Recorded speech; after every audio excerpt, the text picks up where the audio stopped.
Et bonjour à toutes, bonjour à tous et bienvenue à Jurassic Park pour un nouvel épisode de la série Desert World Rebirth, un épisode qui, je pense, est attendu par certains. En tout cas, j'en ai bien l'impression et je tenais d'ailleurs d'entrée de jeu à dédicacer cet épisode à notre ami Roland qui est devenu un habitué de la chaîne. Et ça fait toujours plaisir de te voir, Roland, que ce soit sur les lives ou en commentaire sur les vidéos. Et je sais que tu l'attendais beaucoup, cette V2 de la zone africaine. Donc voilà, tout simplement, cet épisode t'est dédié, mon cher ami Roland. J'espère qu'il te plaira. Pour rappel, Desert World Rebirth, c'est le reboot d'une série que j'avais commencé en modé et que j'ai fini par abandonner en cours de route parce que le fichier était devenu beaucoup trop instable et que je n'étais pas sûr de pouvoir terminer le parc. Donc voilà, bye bye les mods et c'est reparti pour construire le même parc sans les mods. Et donc on se retrouve aujourd'hui pour cet épisode de la série Speed Build, et je dois vous avouer que voilà, ce Speed Build sera assez, je vais citer Mylène Farmer, qui est sans aucun doute, à mon avis, un des artistes favoris de Ian Malcolm. Tout est chaos, parce que vraiment ce Speed Build, il est chaotique.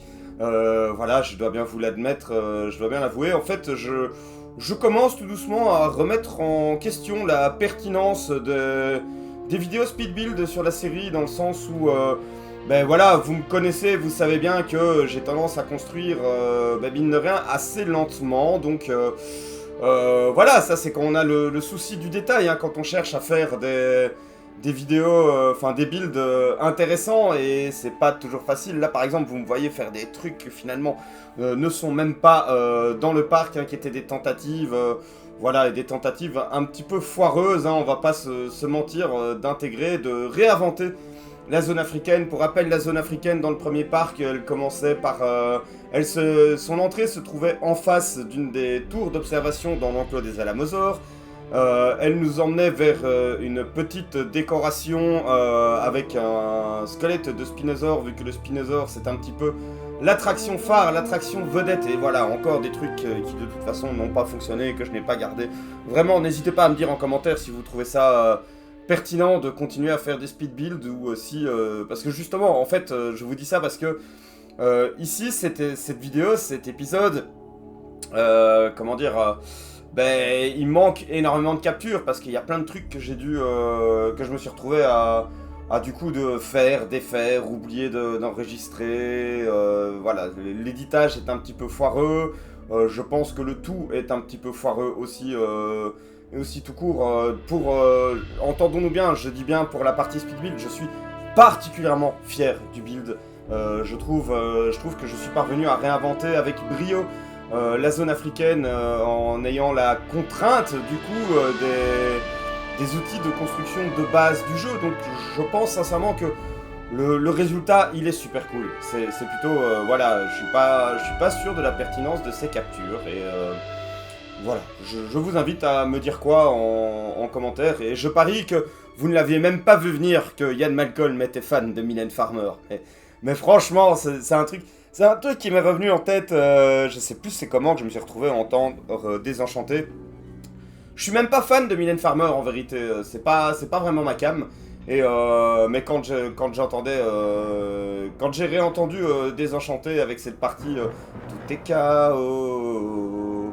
Franchement, je n'avais que Ian Malcolm en tête, c'est inexplicable.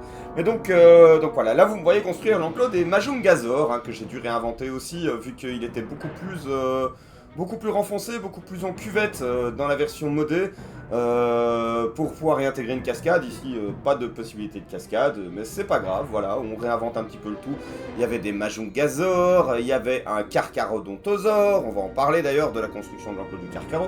Il y avait un enclos de Kentrosaure, vous m'avez déjà vu un petit peu galérer pour intégrer la section visiteur qui se trouvera en face de ce dernier, et au final je pense que les captures ne sont même pas bonnes pour cette partie-là. Donc voilà, je me répète, je sais, désolé, je suis musicien, ça faisait partie de mon métier de répéter. Donc voilà, enfin musicien amateur hein, bien sûr, mais qui faisait un peu comme quand je vous propose ici, que ce soit les streams ou les contenus YouTube, un amateur qui essaie de faire les choses le plus proprement possible, sans pour autant transformer ça en du grind, hein, sans pour autant devenir par exemple esclave de l'algorithme, hein, voilà, c'est quelque chose. Je me souviens que notre ami Jurassic Tom, c'est une colline sur laquelle il était prêt à mourir, et j'avoue que je pense un petit peu pareil, hein, et donc voilà, hop, on inclut un couple de Majungathor dans l'habitat avant de commencer à bosser sur l'enclos du Carcaro. Et pour l'enclos du Carcaro, il y a un truc qui m'a beaucoup fait coincer, et c'est aussi pour ça que je me répète beaucoup, je sais, non, je vais pas refaire ma blague, mais c'est pour ça notamment que je doute de la pertinence. Parce que, en fait, dans l'épisode précédent, souvenez-vous, j'avais construit une petite décoration avec un petit segment très vert en fait, très jardinier avec la statue de Triceratops et je trouvais vraiment pas comment relier tout ça à l'enclos de Carcaro pour que ça soit décent. Donc là, ce sont les anciennes captures et finalement, je me retrouve comment dire, à couper les captures, à aller retravailler complètement la section là-bas en vous pondant un habitat de Dimétrodon qui, je pense, est plutôt bien intégré. Hein. Je suis assez content de la façon dont j'ai intégré tout ça. Mais tout ça, je ne l'ai pas capturé parce que ça ne faisait pas vraiment partie de la zone africaine. Et ça mais tant que ce n'était pas fait, je coinçais, je ne savais pas trop comment agencer l'enclos du Carcaro. Donc là, tel que vous le voyez, vous apercevez dans le fond, c'est fait en fait. Toutes ces modifications ont bel et bien été faites. Mais oui, de toute façon, il y avait aussi dans la zone une volière avec un tour en gyrosphère dans laquelle on pouvait croiser des Barbaridactylus, des Nigersaurus et des Uranosaures. Ça se retrouve également, mais pareil en fait, la version que j'ai capturée vis-à-vis de comment j'étais satisfait du build après, non, ça ne va pas en fait, ça ne va pas, donc vous aurez l'occasion de voir tout ça durant la partie visite, mais voilà, un petit peu mitigé de nouveau sur ce que je vous présente ici vis-à-vis de ce que vous verrez à la fin, parce que il y a des moments où je me plantais, je pensais que je mettais pause, je coupais l'enregistrement, donc quand après je rappuyais sur pause, bah oui mais ça n'enregistre plus en douille, donc ça ne fonctionnera pas, et voilà. Et j'ai pu constater d'ailleurs, il y a un truc que j'aime beaucoup faire, là vous me voyez un petit peu galérer, vous me voyez même abandonné pour tout ça, et voilà, maintenant on a l'enclos des Kentrosaurs qui est délimité, un enclos qui est un petit peu différent de ce qu'on avait dans la version d'origine et dont je suis finalement assez content. J'avais d'abord mis une clôture invisible, vous verrez, j'ai fini par opter pour une clôture tout court, je trouvais que ça faisait plus réaliste et que ça avait plus de sens, même si les rochers là auraient fait le café, hein, auraient fait le boulot pour contenir les petits Kentro, il y en aura 3 dans leur habitat. Mais ça marchait beaucoup mieux avec une clôture, vous verrez que la galerie, donc la volière, je vais partir sur une volière un peu trop grande et un peu trop bordélique, et au final je suis parti sur une volière beaucoup plus concise, beaucoup plus efficace, beaucoup moins chaotique. De nouveau, on y revient. Hein. Ah, oui, ça commence comme ça, et puis il y a les cris et les hurlements du créateur de contenu qui ne sait pas trop ce qu'il est vraiment en train de foutre. Voilà, ça résume assez bien cette partie speed build. Donc voilà, une fois que j'ai posé la volière, j'ai terminé en intégrant l'attraction phare de la zone, à savoir donc notre Spinosaur. Et voilà, là, c'est comme ça que j'ai réinventé en fait ma petite section hôtelière, enfin ma petite section visiteur, vu que là je dois reconnaître qu'un des atouts de la section africaine en modé, c'était d'avoir certaines pièces décoratives en plus avec des toits de chaume et tout pour vraiment renforcer ce côté safari aventure. Bon, du coup, j'ai fait 100.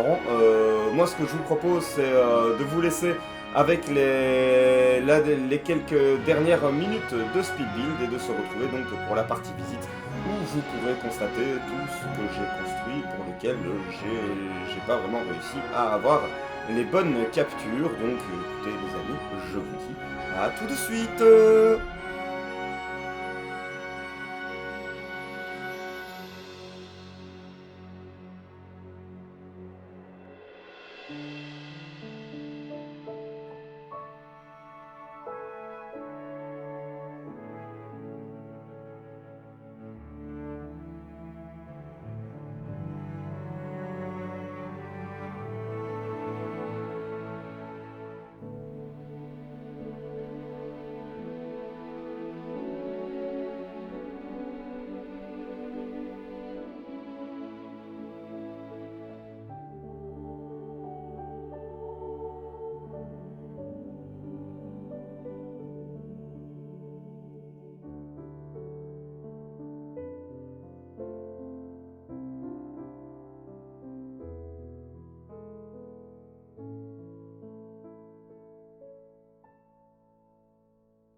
Et de retour pour la partie visite, et on commence directement par la zone. En fait, c'est ici que se trouvait la fameuse décoration avec la statue de Triceratops. On a toujours l'allée qui va monter le long de l'enclos des Alamosaures, Corythosaures et Struthiomimus. Ouh, c'est sympa l'Alamo, qui se dessine là-bas dans le soleil, avec le petit Lancer à la JJ Abrams. Et donc on va remonter ici le long de l'enclos des Nazuto pour aller vers la petite boutique, la petite terrasse que j'avais construite la fois dernière. Et comme vous pouvez voir, il n'y a plus vraiment de statue de Tricé.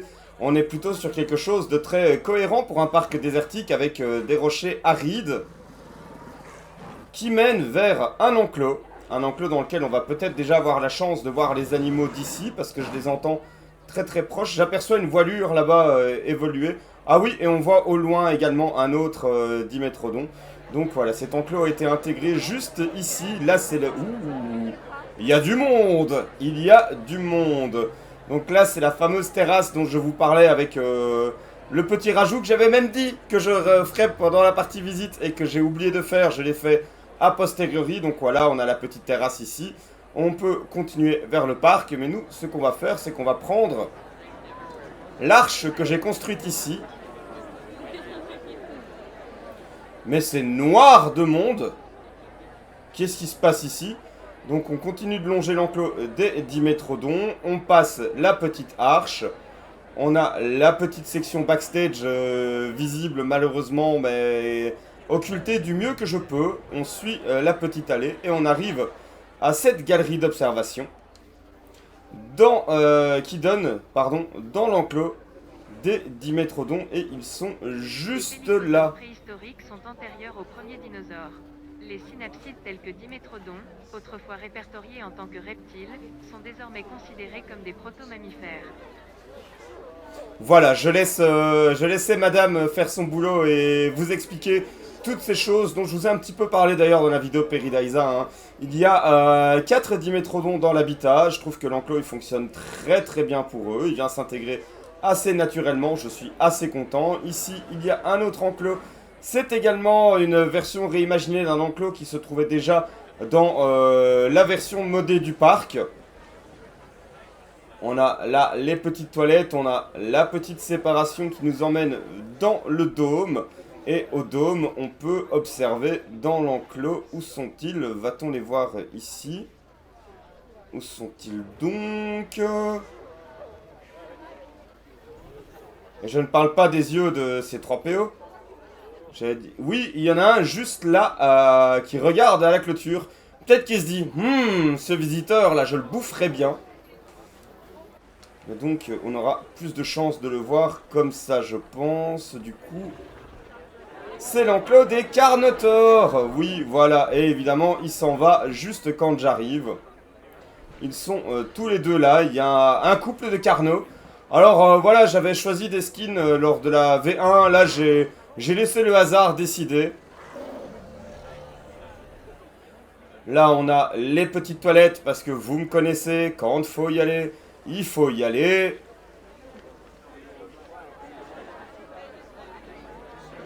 Et ici, j'ai essayé de dessiner des portiques, en fait, avec les grandes lampes. Là, c'est la zone africaine, mais on ne va pas aller tout de suite par là. On va prendre le petit chemin ici, qui longe déjà l'enclos du Carcharodontosaure, qui donne déjà vue dedans avec la clôture maximale, bien évidemment, vu que c'est un grand carnivore. Donc on ne badine pas avec la sécurité à Jurassic Park. Ça nous amène ici, donc c'est l'enclos des Alamos et des Corythosaures. Coucou le Corythosaure. Donc là-bas c'est le chemin qui descend, hein, et là on voit le fond de l'enclos des Dimétrodons. On voit le portail au loin, c'est vraiment chouette. C'est vraiment cool d'apprécier le parc comme ça, d'une perspective visiteur. C'est pour ça que mes builds prennent autant de temps, c'est que je n'arrête pas de penser, oui mais qu'est-ce que ça va donner côté visiteur? Est-ce que ça va faire charger? Est-ce que ça va faire naturel? Et surtout, et ça c'est une déformation professionnelle vu mon parcours pendant près de 10 ans dans le secteur du tourisme, est-ce que ça va faire réaliste pour un parc, pour un zoo? Donc là ici on a la première tour d'observation dans l'enclos des Alamosaures. Et la petite place pour le plaisir. On va se jeter un œil dans l'enclos des Alamos. Ah, elle est vraiment trop chouette cette vue ici sur le lac. Bon, bien évidemment, là pour le moment, il y a vue sur rien, mais ce sera pour les prochains épisodes, pas d'inquiétude. Nos amis les Corythosaures. Ah là là, il est vraiment chouette cet enclos. Est-ce qu'on va voir des Strutiomimus d'ici en haut? Parce que comme ils sont plus petits... Ah, j'en aperçois 2-3 qui évoluent au loin dans la section plus canyon de l'habitat. Et les Corythosaures. Franchement, très très chouette enclos, hein, qu'on a construit ensemble la fois passée. Et voici la place qui mène vers la zone africaine. Donc, version un petit peu revisitée. J'y ai intégré des infrastructures pour les visiteurs pour plus de réalisme. Là, j'ai mis... je commence à utiliser les abris, en fait, pour tout simplement avoir un petit peu d'autres types de bâtiments pour un peu renouveler. Je trouve que avec cette toiture comme ça, en voile d'ombrage, enfin, c'est pas vraiment une voile d'ombrage, mais ça fonctionnait plutôt bien. On passe le portique, on a la petite fontaine. Et bienvenue dans la zone africaine avec ici déjà une vue dans l'enclos des Majungasaures et là toujours la vue dans l'enclos de l'Acrocanthosaure. On a la statue de Spinosaure qui est peut-être un petit peu moins dégagée, hein, que dans la V1 mais qui je trouve rend très très bien avec ce petit fond naturel avec la roche. Et on va commencer par ici. On va d'abord aller voir le premier grand théropode de la zone, le Carcharodontosaure, avec cet enclos ici. La galerie d'observation donne directement dans la rivière qui le traverse, hein. Je le trouve très sympathique, cet habitat. Je suis très content également des skins que j'ai eu en aléatoire, que ce soit pour le Carcharo ou pour le Spinosaure. Vous aurez l'occasion de voir ça tout de suite. Là, c'est le fameux enclos des Kentro. Avec, comme je disais, ben, je trouve que ça rend mieux avec la clôture, hein, ça fait plus réaliste. C'est vraiment... c'est ma marotte, hein, je veux qu'il y ait un certain réalisme dans le build. Donc on longe l'enclos du Carcharo, on a l'accès vers le dôme, le biodôme africain. Avec donc Barbarie Dactylus, Uranosaurus et Nigersaurus. Mais ça, ce sera pour la fin de la vidéo. Vous pourrez profiter de la petite visite en gyrosphère sur la fin de la vidéo. Là, je viens vous montrer rapidement. Donc, ça rejoint l'enclos des Carnos avec une petite section dédiée aux visiteurs avec des boutiques où ils peuvent acheter des souvenirs de la zone africaine avec la petite fontaine, avec des petits bancs pour, pourquoi pas, ici, venir s'asseoir et observer le Carcharodontosaure dans son enclos. On va aller voir les Kentro d'un tout petit peu plus près.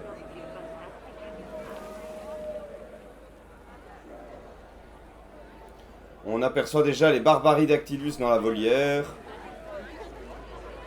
Avec le petit tour de gyrosphère. La petite jardinière décorative, hein, pour immerger les visiteurs. Avoir de la nature.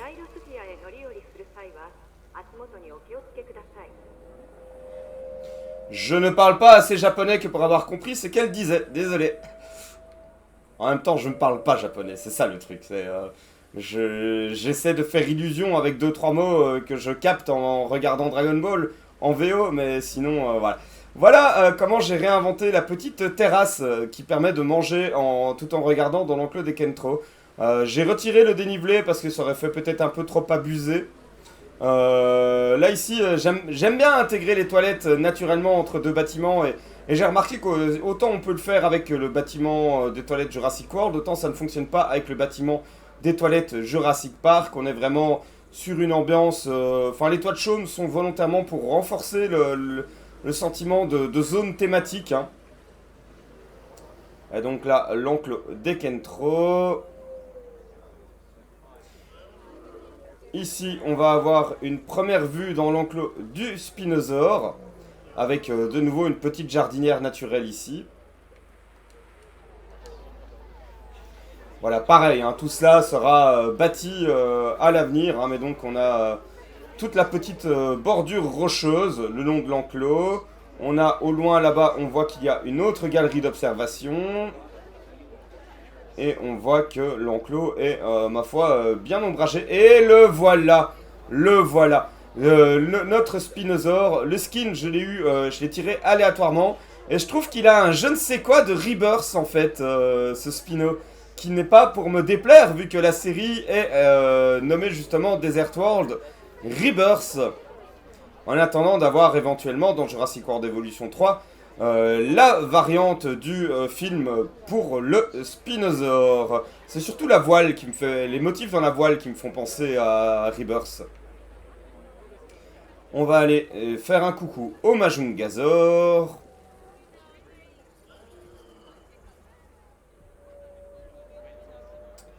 Qui sont quasiment la dernière espèce à vous présenter ce soir. Enfin, ce soir, aujourd'hui. L'habitude en stream... Oh, il vient nous faire un coucou justement à ce moment-là. Voilà donc l'enclos des Majungasaur. Il y en a un plus coloré et un plus terne. Possède une queue longue et extrêmement flexible. Son centre de gravité se situe donc au niveau de ses hanches, une caractéristique que l'on attribue généralement aux dinosaures bipèdes. Voilà, donc on va laisser madame faire son boulot. Elle nous donne des infos sur les Kentro qui se trouvent juste derrière nous. Pendant qu'ici on voit nos Majungasaur évoluer dans leur nouvel habitat. Qui rappelle un petit peu par moment en esthétique l'enclos de la version modée. Tout en adoptant ces petites différences. Et donc là on va longer l'enclos du Spinosaure. Comme ça je vais pouvoir vous montrer un petit peu... Le reste,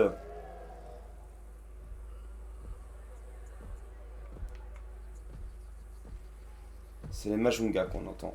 Ouais, ils font du bruit hein, pour des petits théropodes. Près de la clôture. Alors ici, fatalement, c'est plus compliqué de les voir avec la clôture vu qu'il y a le renfoncement. Ici, on voit que le Spinosaure a quand même une belle section aquatique dans son habitat. Et d'ailleurs, il évolue au milieu de l'eau. Là, j'ai hâte de pouvoir le voir nager. Ça, j'avoue, ce sera plutôt chouette.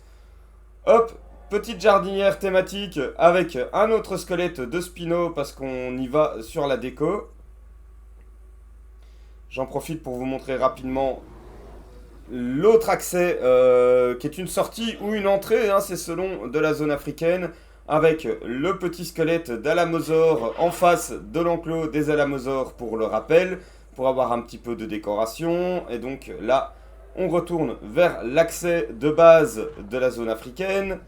Nous, on va prendre l'autre chemin et on va achever de longer l'enclos du Spinosaure pour aller voir dans la dernière galerie d'observation. J'ai déjà ma petite idée pour l'habitat qui se trouvera ici.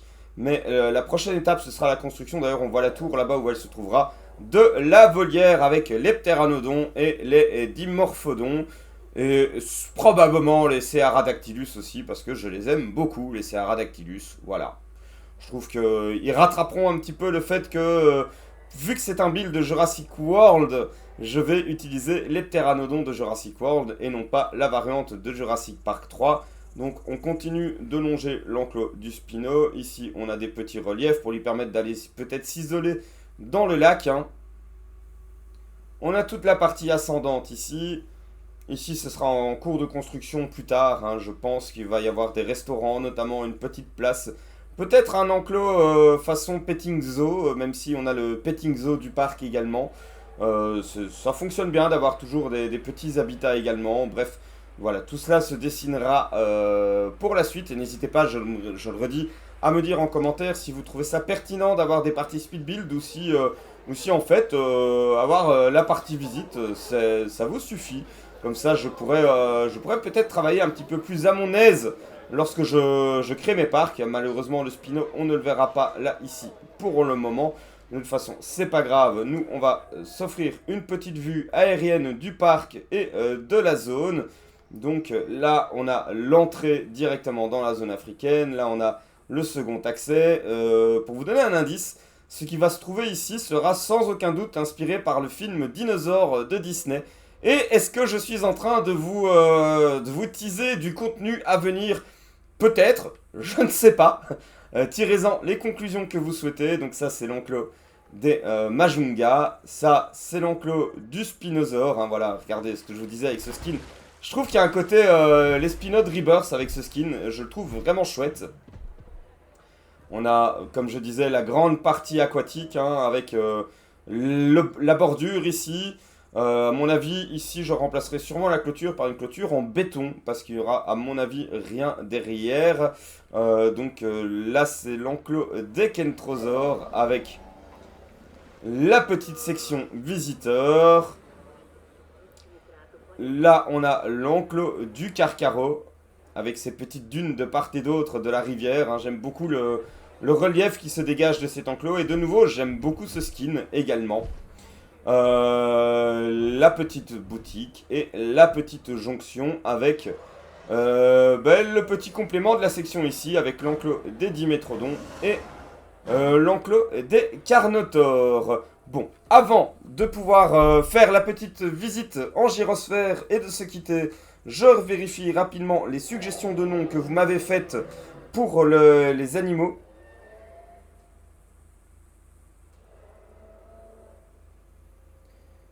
Si YouTube veut bien charger la vidéo. Voilà. Alors, on a Roland, justement, à qui cet épisode est dédié, qui nous propose Denver pour un Corythosaure. Donc, on va aller dans l'enclos général. Et c'est vrai que, comme il me le fait remarquer, Corythosaurus est probablement l'espèce à laquelle appartient Denver, le dernier dinosaure. C'est mon ami et bien plus encore. On va essayer de trouver un skin qui fait bien Denver alors. Est-ce qu'on a un skin bien vert? Toi, je trouve que t'as presque une belle tête de Denver. Toi, t'es un peu trop coloré. Ouais, ce sera lui. Ce sera le 2. Ah, ma molette qui est trop sensible. Donc on a Denver.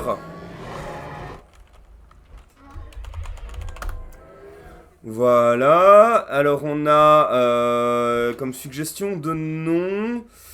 On a Plume de Feu qui propose Nelman pour un Alamosaure. Je trouve ça très joli.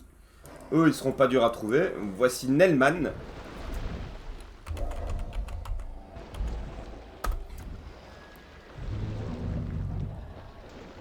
Alors on a Charal, Ferdinand et Marguerite pour des Naruto. Je crois que les Naruto, il y en a déjà beaucoup qui ont des noms, donc c'est pas dit que je vais pouvoir tous les nommer. Alors l'enclos des Nazuto, pas des Naruto, voilà que du coup je fais la faute. Alors toi, ce sera Charal. On a déjà Naruto, on a Maurice, on a Béatrice, on a Naruto. Et ben voilà, j'ai pris Charal parce que je trouve que c'est marrant, j'ai la ref. J'ai pris Charal, malheureusement les autres sont déjà nommés. Et tu me proposes Agatha et Christy pour des Mayazora. Et je crois que dans les Mayazora, il y en a deux qui ne sont pas nommés. Donc on a Mamacool. On a Agatha. Et Christy. Voilà. Et est-ce que j'avais d'autres commentaires ?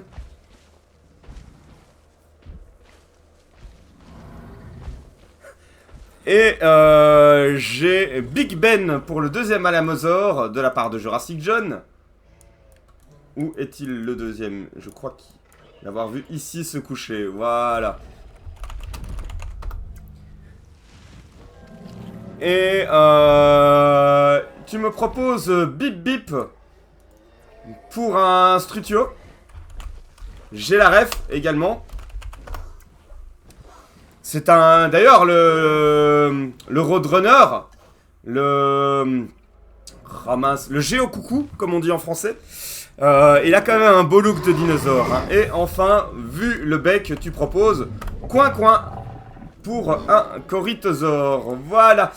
Donc, c'est comme ça, on a fait le tour des suggestions de noms. N'hésitez pas à me faire des suggestions de noms pour les nouveaux arrivants du parc.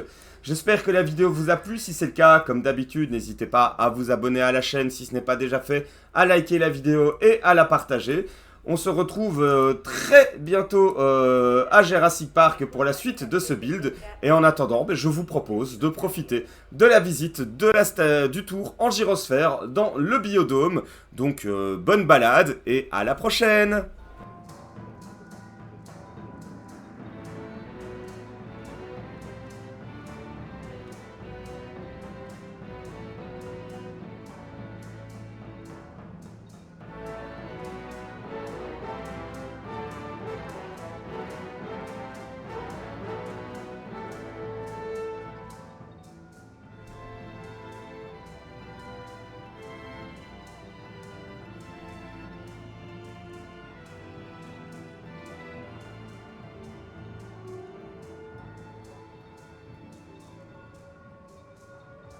Ces grandes mâchoires permettent à Nigersaurus de collecter de grandes quantités de nourriture en un bouchée, ce qui doit à ce petit sauropode à la tête basse le surnom affectueux de « tondeuse du Mésozoïque ».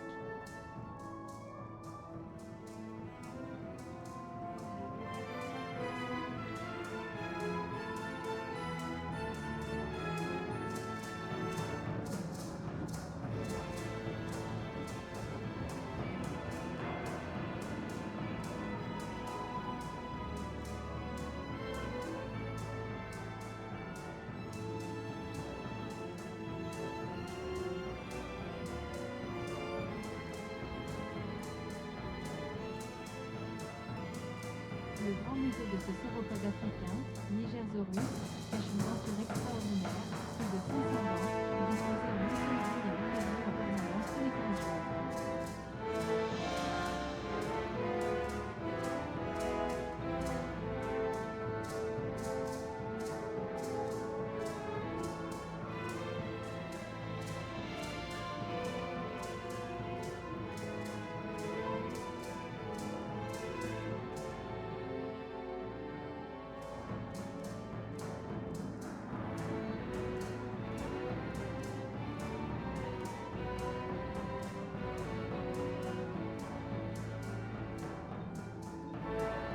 Chaque groupe de dinosaures que vous voyez ici est dirigé par un individu accepté par ses congénères.